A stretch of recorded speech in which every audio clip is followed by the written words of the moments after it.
Welcome back to the Lipodema podcast. We are your hosts, Shell and Tiana, and today we have another episode where it's just Shell and I shooting the breeze in our little makeshift studio, which is my study. Perfect, right?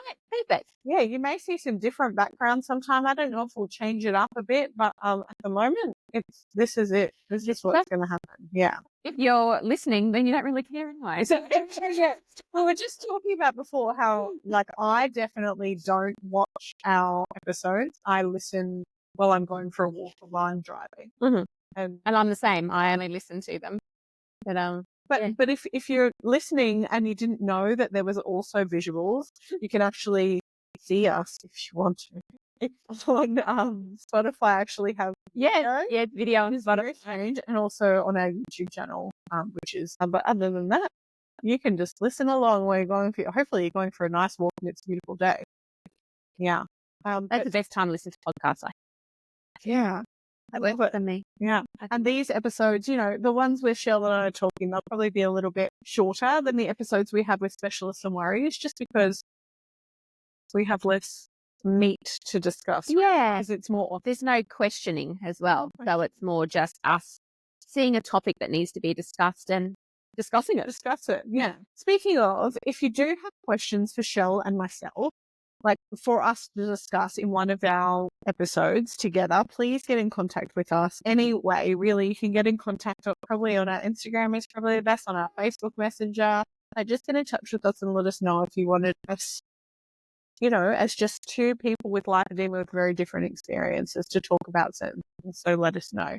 But today, we're going to discuss the very real and very relevant topic of diet and body image. Huge. Diet / body image. Two separate things in one episode. Because they're so linked. They're like married. I think they married each other. Well, I think diet culture decided that they needed to be married. Yeah, it's not a good one. It's not a good one. So body image is not how we look. Let's just get that out there straight away. Body image is how we perceive that we look. And very different. Very different. And most of the time, it's not real. It's not real. It's a creation of so many different facets of your life, conversations you've had, things that have been said to you, things you've read, social media. You've created your own body image or how you think you look to the world, and it's not real.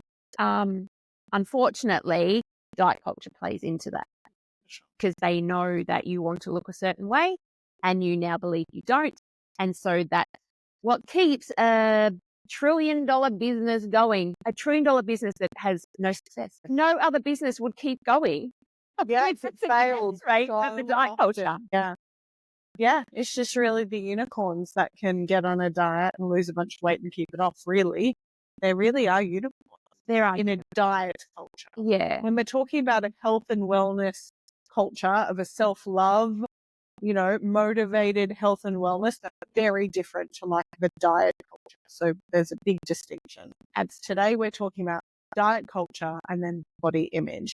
And one way I like to remember body image is that, when you first meet a person and they may be really attractive and you're like, oh, that person looks very attractive. And then they open their mouth and you get to know them and then you can't stand them. They look different. Yeah, absolutely. In your eyes, they look different. So they've gone from being this very attractive person to this person that looks so different to you, and they're completely different because you get to know them. So really, what you perceive of yourself is this whole picture, the whole life story, and all the self-beliefs that you have. That's what you're looking at yourself the same as other people. You know this much about someone. Yeah. You're like, they look nice in a picture, and then they open their mouths like, no. Or, no. Yeah. So I love Shallow Hell. Have you watched Shallow Hell? Yes. Yeah, on Shallow Hell, he sees people for who they truly are, not what their body is. Yeah. And I don't like how it's got the fat and the skinny, and how the fat's a good person, the skinny's not a nice person. But the message. Yeah. Yeah. Yeah, I really love that. Treats them differently too. It's fascinating. Yeah. It's actually a really fascinating movie. Yeah, and the way his friends are like, why are you hanging out with them? Yeah. So, yeah. such a like 2000s type movie. A lot of that stuff was very, even Friends. My husband and I were rewatching Friends, and you know how Monica was a bigger girl when, you know, she was younger. Yeah. Just there was so much of that in TV where there was so much morality placed on having a larger body. And you're made fun of, you're the class clown, or you're the lazy person, and it's just The funny fat girl. the funny fat girl, you know, and yeah, absolutely. And no wonder we've grown up with these really damaging self-beliefs because of all of that we've heard subconsciously throughout time and media.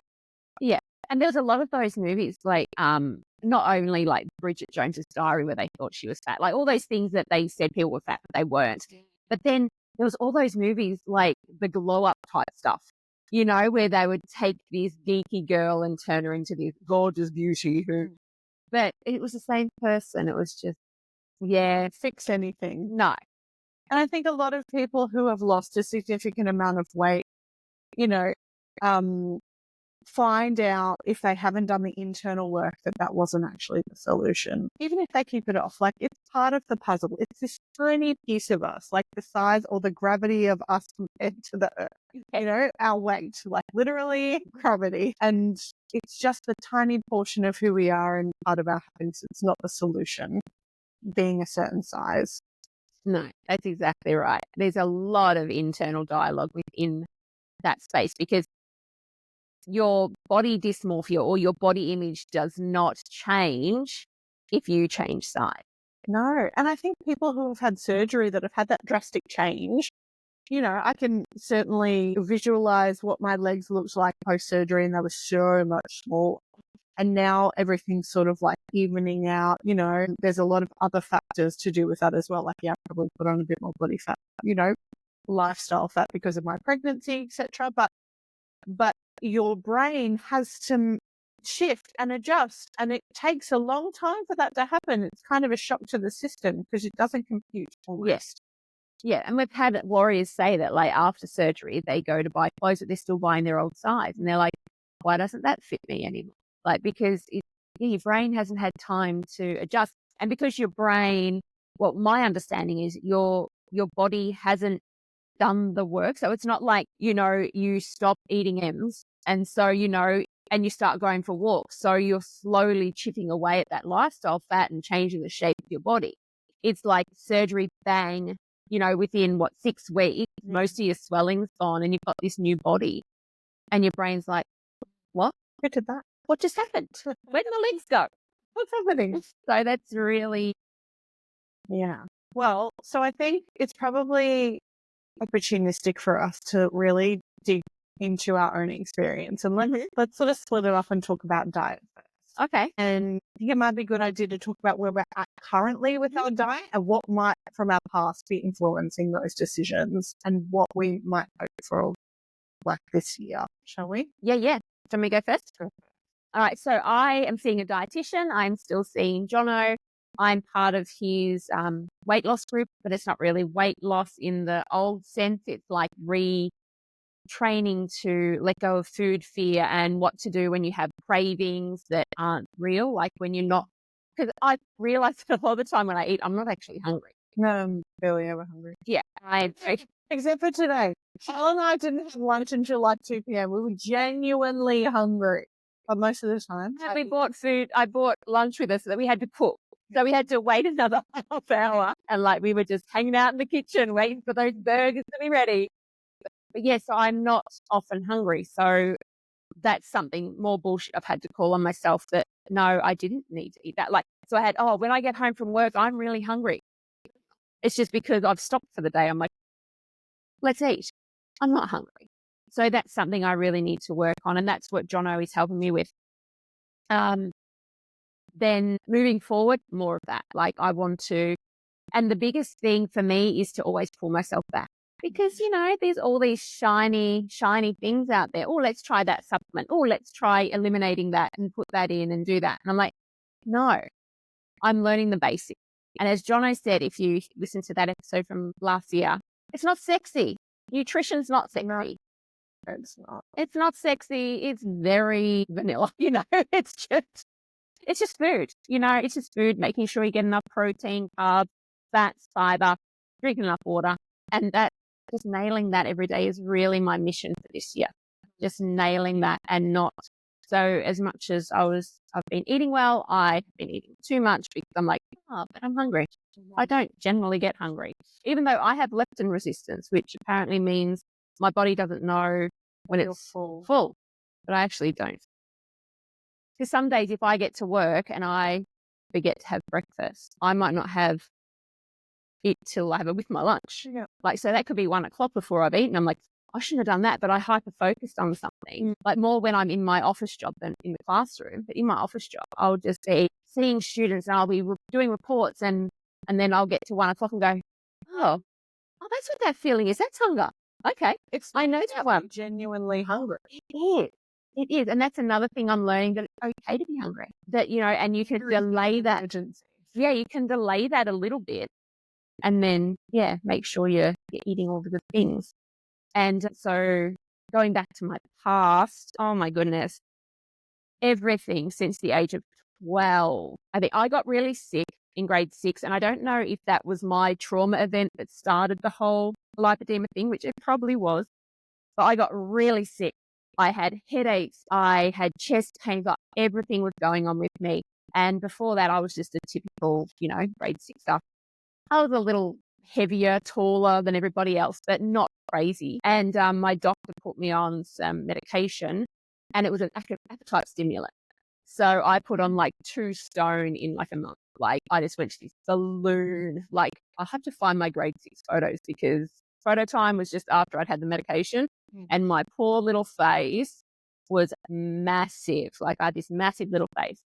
And then so to start year 7, my mum put me on a diet. I can't remember the name of it, some herbal thing where, bacon and eggs for breakfast, you had these supplements, and then I remember diet jelly. You used to have diet jelly and bone broth or something. I can't remember. It would have been stock. It wouldn't have been proper broth like it is now. This was the 80s. Like it was Campbell's chicken stock. And that just started a cycle of, not binging and purging. I was never that sort of dieter. It was just the next thing. Like if I'm not on a diet, I eat everything. But if I'm on a diet, I'm really strict. And so that was just a cycle of that right up until, being honest, probably right up until the last year. Yeah. Because even though I was hiding behind the wellness facade, I was still looking for the next thing. So yeah, we all want that magic pill. Like, absolutely. As soon as we can switch from actually eating food to like just getting our nutrition from a pill and like not having to worry about food, I have so much food noise in my brain. It's exhausting. Yeah. I just wish it was not a thing. Yeah. Yeah. And, food noise is something that's very topical at the moment too. Like you hear that a lot, especially with the Ozempic, Mounjaro, like all those GPL-1, is that right? GPL-1 antagonists. And like people are saying about food noise. And so for those who don't have food noise, it's constantly thinking about what we're going to eat.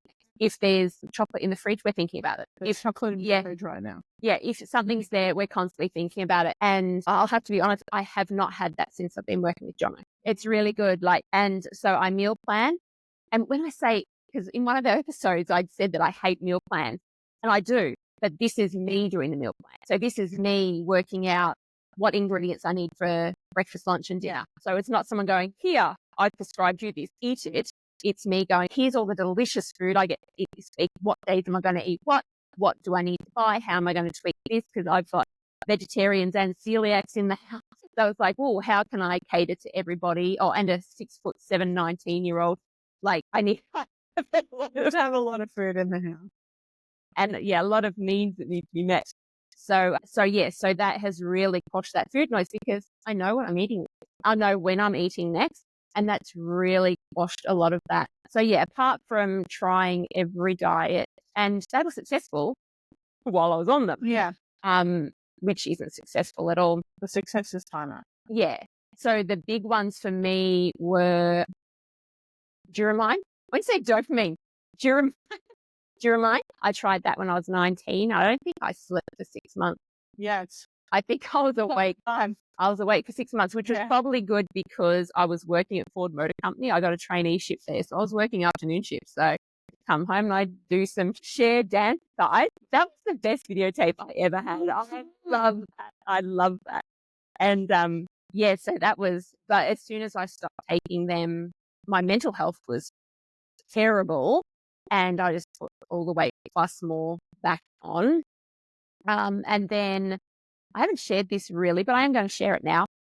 This time last year, I tried Mounjaro. My surgeon, Dr. Samaya, had suggested that I need to get my BMI down before surgery and sent me to a metabolic physician who said I could either have gastric bypass surgery or try one of the GLP-1 antagonists. So I tried Mounjaro and I became suicidal. So last Christmas, I did not want to be here anymore. It was awful. It was terrible. Like, I've never felt like that in my life. Never.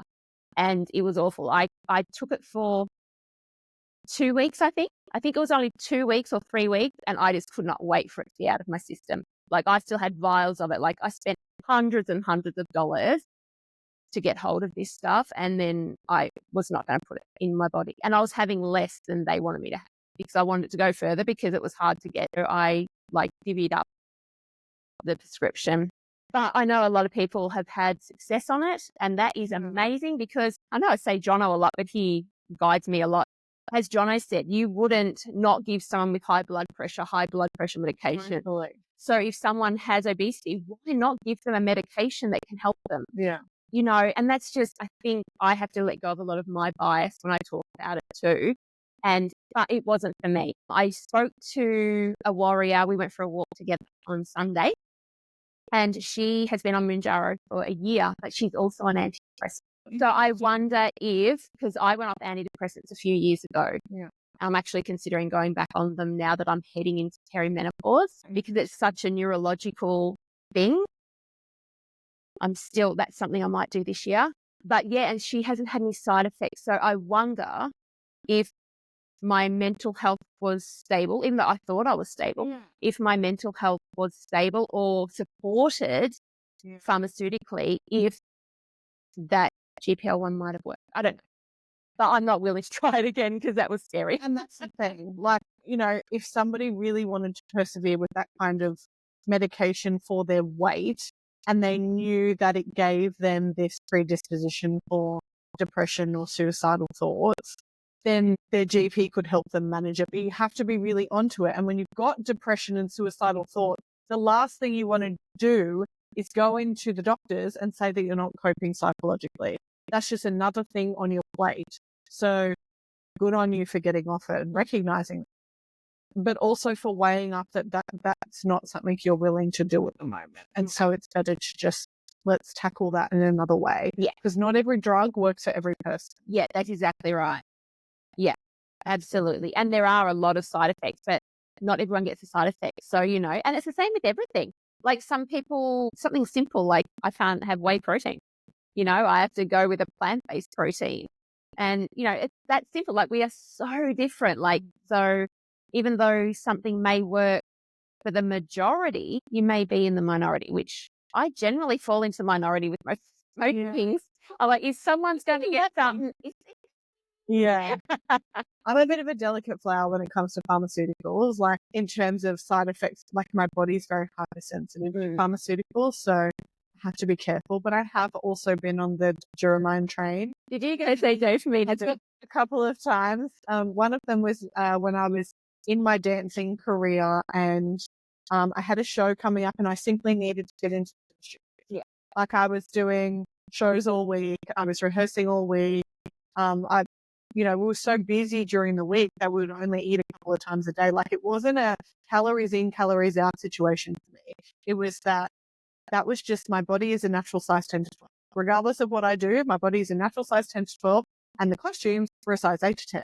And if I was going to do this gig, I needed to fit into these costumes. And so I went to the doctor and I was on Duromine for 3 weeks, got into the costumes, did the show.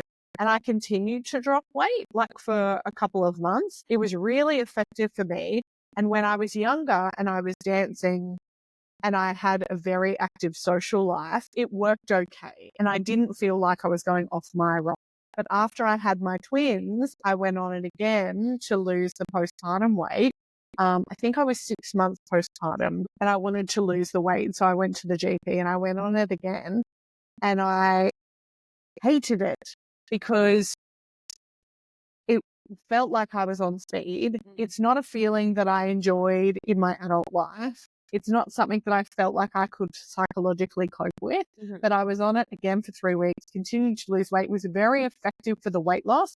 But I really said to myself after that last time that I would never touch it again, just because of the way it made me feel for those 3 weeks. And I felt really erratic. And I don't like feeling erratic and out of control. Yeah, I don't like What I that loved feeling. about it is I didn't think about food. Yeah. So that food noise was silent, and that is so freeing. If I Absolutely. bottle that part up and not all the other stimulant, like I don't know how to take that part. Someone needs to be able to do that. Something. You know, the food noise thing, I feel like drives me to my bad habits. Yeah. And my bad habits are probably just eating when I'm not hungry. Like I eat to feed like something internally, something Your soul, you're feeling a hole in there somewhere. Yeah. There's something in there that needs to be fed. You know, it comes from, I'm an Italian and I come from an Italian family, and Italians eat to celebrate. They eat to mourn. They eat to connect. All of those things are associated with food. And Food's such a big part of the culture. But good food. Good food. Great. Yeah, food. great. My mum was an incredible cook, and, you know, whenever we went to Melbourne and saw my grandparents, they were incredible cooks, but they'd always be like, eat more, you know. Are you hungry? I'll make you something. Like, just eat. And it was wonderful. And, you know, there's a lot of love there with eating. So sort of love and eating were fused together in this beautiful way, but it doesn't serve you when you're an adult and you need to make adult decisions. So I have 2 young 7-year-old twins. I give them food freedom to a point. You know, we make healthy meals, but they're kids. They're going to snack. They burn off all this energy, and their friends are eating chips and poppers and stuff. I'm never going to say no to them. We're going to limit that stuff, but I'm never going to say no to them. I'm certainly never going to tell them I'm limiting. You know, you've got to be so careful with kids. That stuff is in my house now. And so I need to be an adult and not have that. And when you have continuing food noise in your head constantly, it's really hard to do. You also have this hole that you're trying to fill, either a boredom hole or a sadness hole or a celebratory hole. Like there's always a hole of something that you're trying to fill. And I seem to gravitate toward food to fill that. Yeah. And whilst my meals are always healthy, you know, I don't really like a lot of takeaway. It doesn't make me feel great. Yeah. Love the convenience of it. Could make something better myself. Yeah. I don't really love like things like a quick food, like KFC and McDonald's. Not interested, but all the food all the time. Like I just want food all the time. Food. Yeah. So this year I would really like to be a bit more intentional with what I put in my mouth, because my meals are good. Usually like really balanced and beautiful. It's the snacking. It's the like, I want a sweet treat after lunch. Now today we had a beautiful lunch and we finished off with 2 little blocks of chocolate. Do I feel satisfied? Absolutely. I feel satisfied. But if Shell and I weren't here doing the work, I would legit go for more chocolate and probably some popcorn. Yeah. Because I'm not busy. Yeah. If I'm not busy, I want to be eating. Yeah. And It gives you something to do. it does. Yeah. And like I'm busy in a different way. Like, you know, I've got a newborn, but she doesn't take up my fit. Like I'm holding her, but I have a spare hand because I don't have twins. So like I can feed my face while I'm holding my baby, and it's really difficult to say no because you're sitting. You don't want to wake them up, so you're not going to do anything. And you can't focus on anything. Like you can't be really productive while you've got a baby laying on you. No, yeah. So it's there's a lot of food noise that I need. I'm really resistant to getting coaching and help and nutritionists or dietitians for that. I think because I'm scared to be called out on my bullshit. And we spoke in a previous episode about that's something that I need to call myself out this year for. And I want to see how I go on my own, because feel like I do have the power, but I'm just scared to succeed, I suppose, because that would mean like being bored sometimes. Yeah. I'm not good with boredom. No. It's really hard while I'm going through this postpartum period. My body looks different and my body looks bigger, not to immediately go on gym. Yeah, because that's what you've done. You did. That's what I did in the past. Yeah. Yeah. And like it worked. Mm. I've lost a bunch of weight. I lost like, say 10 kilos and I probably put back on like 4 or 5. So like, but that's all I always stay in this, between 5 and 15 kilos. Yeah. I've not ballooned out past that. But body composition is a big thing as well. Mm. I'm a heavy girl because I've always worked out. I've got a lot of muscle. And so when I add fat on top of that, I'm like heavier. Yeah, yeah. And bigger. Yeah.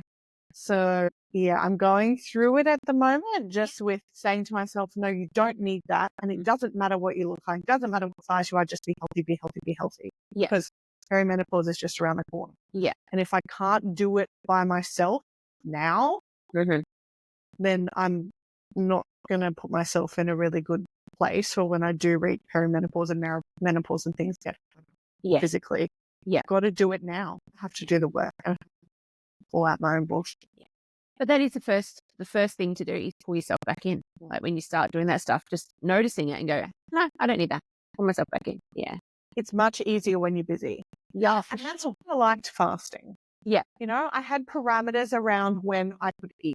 And I know that, there's a lot of conversation about fasting not being good for women and not eating first thing in the morning and not like front loading your protein and all of that stuff. But I really found that the food noise was contained to 6 hours a day between 1 and 7 p.m. Yeah. And I would be like, in the morning, I would wake up and I'd get all my shit done and I'd exercise. You don't have to worry about food. Don't worry about food. Don't even think about food. Don't think about food until lunch. And I've got my lunch and my dinner sorted and I don't have to make 3 meals plus snacks. I have to make like 2 meals and a snack. It's just less. And then I don't think about it until it comes. 1 o'clock. And that served me really well. But now I'm confused because I'm hearing that that's not good for my body. And so now I have to think about food all bloody day.